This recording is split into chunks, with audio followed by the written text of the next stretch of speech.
వెనకున్న వాళ్ళంతా ముందుకు రావాలి. యశస్విని రెడ్డి గారు మాట్లాడండి. మన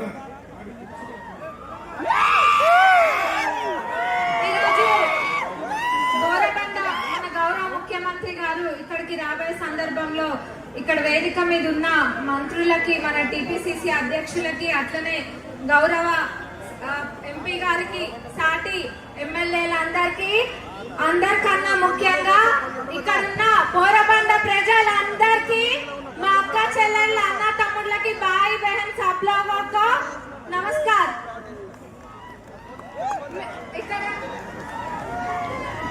ఇక్కడ నేను కూడా కొన్ని రోడ్లకెళ్ళి తిరుగుతున్నా, అన్ని బోరబండలో ఉన్న గల్లీలన్నీ కూడా తిరుగుతున్నాం. ఎక్కువ ఎందుకంటే మాట్లాడే వాళ్ళు చాలా మంది ఉన్నారు కాబట్టి. మీరు అందరు ఇక్కడ ఉన్నారు కదా, గల్లీలో మనం బయటకు వెళ్తే మనకి డెవలప్మెంట్ కనిపిస్తుందా లేదా? మొత్తం 150 కోట్లతోటి ఇక్కడ ఉన్న గల్లీలలో రోడ్లు, డ్రైనేజ్లు, ఎలక్ట్రిసిటీ వర్క్లు, అట్లానే నీళ్ళ సమస్యలు ఏమైనా ఉన్నా కానీ తీరుస్తున్నాం. అంటే అన్న రాకముందే 150 కోట్లతోటి పనులు కూడా ఇక్కడ ప్రారంభం అయినాయి.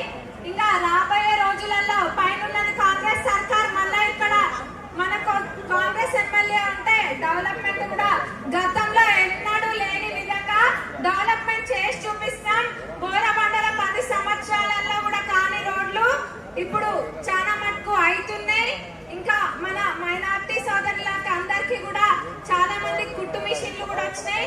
అన్నిటికన్నా ముఖ్యంగా ఇంటికి పోయినా ఒకటే చెప్తున్నా, మాకు 200 యూనిట్ల కరెంట్ బిల్ వచ్చింది. ఎన్నడూ లేని 10 సంవత్సరాలు రాని రేషన్ కార్డులు ఈ రోజు వస్తున్నాయి. అంటే అది కాంగ్రెస్ ప్రభుత్వం చల్వా సన్నబియ్యం అవన్నీ కాబట్టి ఒక్కటే ఇక్కడ 100% జూబ్లీ హిల్స్ లో డెవలప్మెంట్ చేసి చూపించే బాధ్యత కాంగ్రెస్ గవర్నమెంట్ ది. ఆల్రెడీ 150 కోట్లతోటి పనులు అవుతున్నాయి.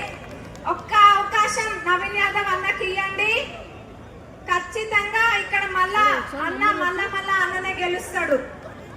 మర్చిపోకుండా తినేటప్పుడు సన్న బియ్యం ఇచ్చిన చేతి పార్టీ ఉంది కదా, మనం సన్న బియ్యం తింటున్నామంటే ఈ చేతి చల్వనేగా.